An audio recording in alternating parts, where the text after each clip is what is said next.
আসসালামু আলাইকুম। Pakistani inspired Eid collection, এটা হচ্ছে রোহিয়া সুগানের একদম লেটেস্ট একটা ডিজাইন। এটা কিন্তু আপনারা ঈদের জন্য স্পেশাল ভাবে কালেকশন পেয়ে যাচ্ছেন। সারা বাংলাদেশ ক্যাশ অন ডেলিভারি, আমাদেরকে অর্ডার করতে কোনো প্রকার অ্যাডভান্স করা লাগবে না। দেখেন কালারটা, দেখেন ল্যাভেন্ডার কালার, বুকের ডিজাইনটা কিন্তু অনেক সুন্দর, একটা ম্যাচিং সুতার একটা পেটানো কাজ করা রয়েছে। আর অল ওভার কিন্তু ডিজিটাল প্রিন্ট করা থাকবে। সাইডে কিন্তু একটা প্যানেল পেয়ে যাচ্ছেন, কামিজের নিচে অথবা সালোয়ারে ইউজ করতে পারবেন। এটা হচ্ছে ব্যাক সাইডটা কিন্তু মাশাআল্লাহ মাশাআল্লাহ অনেক সুন্দর।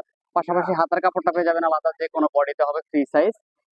ক্যাশ অন ডেলিভারি, আমাদেরকে কিন্তু অর্ডার করতে কোনো প্রকার অ্যাডভান্স করা লাগবে না, জাস্ট আপনার নাম ঠিকানা ফোন নাম্বার দিবেন। তো এটার সাথে কিন্তু কামিজের নিচে একটা প্যানেল পেয়ে যাবেন, খুবই সুন্দর একটা প্যানেল, দেখেন অর্গানজা মসলিনের। আর সালোয়ারটা পাবেন হচ্ছে সলিড এক কালারের ভিতরে, এত সুন্দর একটা ড্রেস। আমরা প্রাইস দিব মাত্র মাত্র 1650 টাকা ক্যাশ অন ডেলিভারি। আর অন্যগুলো হচ্ছে লাক্সারি কটনের ভিতরে, দুই সাইডে কার্ড ওয়ার্কের কাজ করা থাকবে। পাশাপাশি কিন্তু আপনি অল ওড়নাতে কিন্তু এরকম ছিটা ছিটা করে কাজ পেয়ে যাবেন, কত সুন্দর একটা ড্রেস। প্রাইস মাত্র 1650, সারা বাংলাদেশ সম্পূর্ণ ক্যাশ অন ডেলিভারি। সবাই ভালো থাকেন, আল্লাহ হাফেজ।